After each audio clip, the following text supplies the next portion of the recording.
ইসলামী আন্দোলন বাংলাদেশ নেত্রকোনা জেলা শাখা কর্তৃক আয়োজিত আজকের এই গণসমাবেশে উপস্থিত আছেন। আজকের এই সমাবেশে সম্মানিত সভাপতি সাহেব উপস্থিত আছেন। এই বাংলাদেশের গণমানুষের, এদেশের স্বাধীনতার, এদেশের ইসলামের বীর সেনানী শাইখুল হাদিস আল্লামা ফয়জুল করিম দামাত বরকাতুহুল আলিয়া উপস্থিত আছেন। ইসলামী আন্দোলনের নেতৃবৃন্দ, জামাত ইসলামের নেতৃবৃন্দ উপস্থিত আছেন। আমার প্রিয় সাংবাদিক ভাই ও বন্ধুগণ, সর্বস্তরের নেতা ও কর্মীবৃন্দ, সম্মানিত মুসলমান ভাই বন্ধুগণ এবং এই দেশের সর্বস্তরের নাগরিক ভাই ও বন্ধুগণ, আমি বা আমরা বিএনপি করতে পারি, আওয়ামী লীগ করতে পারি, জাতীয় পার্টি করতে পারি। আপনারা জানেন যে এই নেত্রকোনাতে আজকে বহুদিন যাবৎ 34 বছরের আমার কর্মজীবনে এই নেত্রকোনার আনাচে খানাচে বহু মাহফিল করেছি, বহু জায়গায় গিয়েছি। আমাকে আওয়ামী লীগের ধর্ম সম্পাদক হওয়ার প্রস্তাব দেওয়া হয়েছে, বিএনপি থেকে প্রস্তাব দেওয়া হয়েছে। আপনারা এই কথা জানেন, 2001 সালে 4 দলীয় ঐক্যজোটের, ইসলামী ঐক্যজোটের জেলা সেক্রেটারি ছিলাম আমি, নির্বাচন করেছিলাম, সরকারও আমরা গঠন করেছিলাম। কেন আমরা ইসলামী আন্দোলনের সাথে সম্পৃক্ত হইব, কেন আমরা ইসলামিক দলে থাকি, এই কথাটা আপনাদেরকে বুঝতে হবে। বিএনপি আওয়ামী লীগ এরা তো মুসলমান, জাতীয় পার্টি মুসলমান, মুসলমানের দল করতে পারলে, জান্নাতে যেতে পারলে, এই দল করলে যদি জান্নাতে দেওয়া যায়, ইসলাম ঠিক থাকে, তাহলে এটাই তো চলে। তো হুজুরদের আলাদা দল করার দরকার তাই কি? কথা ঠিক কি গো? বুঝতে হবে।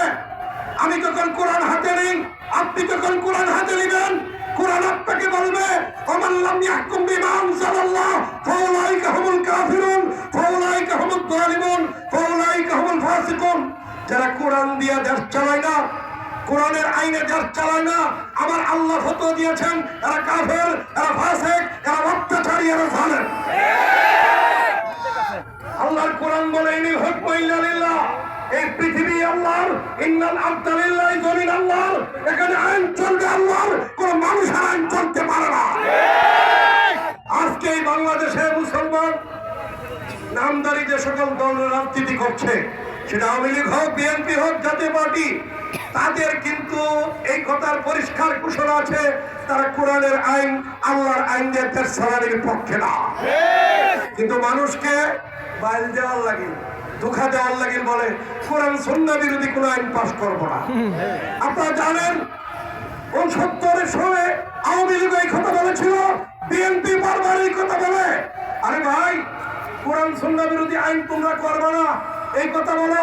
বাংলাদেশের সংবিধানে কোরআনের বিরোধী যে আইন আছে এগুলো বাদ দিয়ে কোরআন যে দেশ চালাবো, তাহলে তো আমাদের দল বিরুদ্ধ ঘোষণা করবো। কথা ঠিক কি বলে? কিন্তু মুসলমানের ভোট, হুজুরের ভোট, এইগুলাকে কালেকশন করার জন্য একটা দল বারবার বিভ্রান্ত করে। এই বিভ্রান্তিতে আর মুসলিম জাতি পড়তে চায় না। আরেকটা বিভ্রান্তি ছড়া, ইসলামিক দল ক্ষমতা আসলে মহিলাদের বোরকা লাগাইতে হবে, দাড়ি রাখতে হবে, হিন্দু ভাই যারা সংখ্যালঘু এদের অধিকার খর্ব হবে। আপনাদেরকে বলতে চাই, দীর্ঘ 1000 বছর ভারতে মুসলমানরা ক্ষমতায় ছিলেন, কোরআনের শাসন ছিল, কিন্তু এরপরেও বাংলা, এই ভারতবর্ষে মুসলমান সংখ্যাগরিষ্ঠ হয় নাই। কথা ঠিক কি বলে? বাধ্য করা হয় নাই। ইসলাম কোন সময় মুসলমানকে ইসলাম গ্রহণ করতে বাধ্য করে না। আপনাদেরকে বলি, নেত্রকোনার ভাইরা, সাংবাদিক ভাইরা আছেন, বলেন তো দেখি, শ্যামলদা আছেন আমার এখানে, দীর্ঘ সময় এই প্রেস ক্লাবের সেক্রেটারি, বলেন কখনো এই নেত্রকোনার মাটিতে কোন আলেম হিন্দুর বাড়ি দখল করেছে, হিন্দুর কাছে চাঁদাবাজি করেছে? একটা রেকর্ড তাই। কথা ঠিক কিনা বলে? আর বিগত 5 তারিখের পরে কত হিন্দু নির্যাতিত হয়েছে, কত হিন্দুর কাছে চাঁদা উঠানো হয়েছে, কত হিন্দু নাট্য করা ছেড়েছে। এই ইতিহাস আমাদের জানা আছে, সময় বলা হবে ইনশাআল্লাহ। সুতরাং এদেশের সংখ্যালঘুরা যদি শান্তিতে থাকতে চায়, একমাত্র পীর সাহেব চরমুনায়ের ওনার ছায়াতলে শান্তিতে থাকতে পারে, আনন্দের কাছে শান্তি পাইতে পারে। আল্লাহ নবী সাল্লাল্লাহু আলাইহি ওয়াসাল্লাম বলেছেন, আল খালকু ইয়ানুল্লাহ, সমস্ত সৃষ্টি আল্লাহর পরিবার। এজন্য একজন হিন্দু, বৌদ্ধ, খ্রিস্টান, আমি ধর্মমতে বিশ্বাস করি, তারা আল্লাহকে সঠিকভাবে মানে না। আল্লাহ মানে, কিন্তু আল্লাহর সাথে অংশীদারি করে। আল্লাহ মানে একমাত্র নাস্তিক ছাড়া যারা গলিস নাথিং, আল্লাহ বলতে কিছু নেই, বাকি সবাই আল্লাহকে মানে, হয়তো শিরিক করে। আমি বলতে চাই, আল্লাহ নবী বলেছেন সবাই আল্লাহর সৃষ্টি, যারা মুসলমান খোদাদ্রোহী তাদেরকে আল্লাহ খাওয়ায়। আর সুলতানুল্লাহ রাজা হলো আল্লাহর ছায়া, সেই আল্লাহর ছায়া রাষ্ট্রপতি, ইসলামী শাসক, তার ছদ্মবরণের তার ছায়ায় সমস্ত প্রাণী জগৎ শান্তিতে থাকে। আজ এই শান্তিরা ব্যক্তিগতায় চাঁদাবাজি করে, সন্ত্রাস করে, দুর্নীতি করে 53 বছর তারা ক্ষমতা ছিল, আর এগুলো করেছে, এদেরকে আর ক্ষমতায় দেখতে চায় না। এই নেত্রকোনার মাটিতে রাস্তাঘাটের কি অবস্থা আপনি দেখেন। হাসপাতাল, একটা আধুনিক হাসপাতাল, দেখেন পানির ফিল্টার, লেদা আর নোংরা অবস্থা।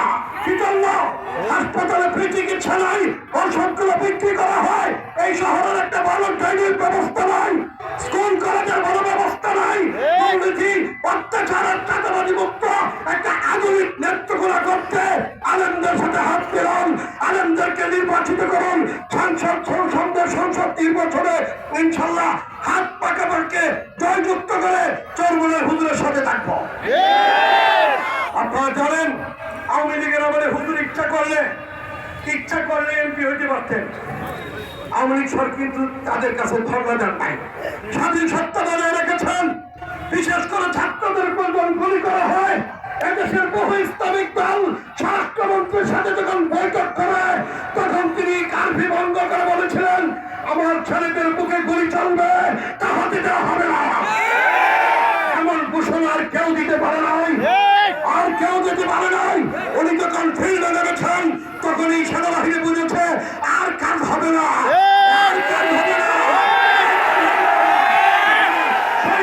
সরকার ব্যবসা বাড়াতে বাধ্য হয়েছে।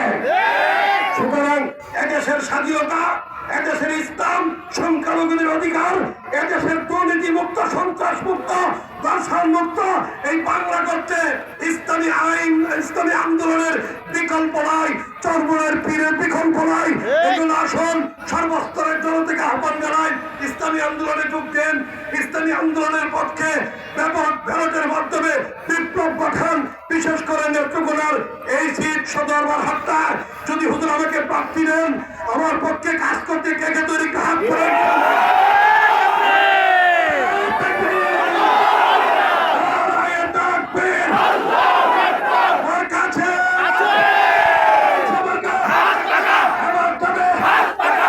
আসসালামু আলাইকুম।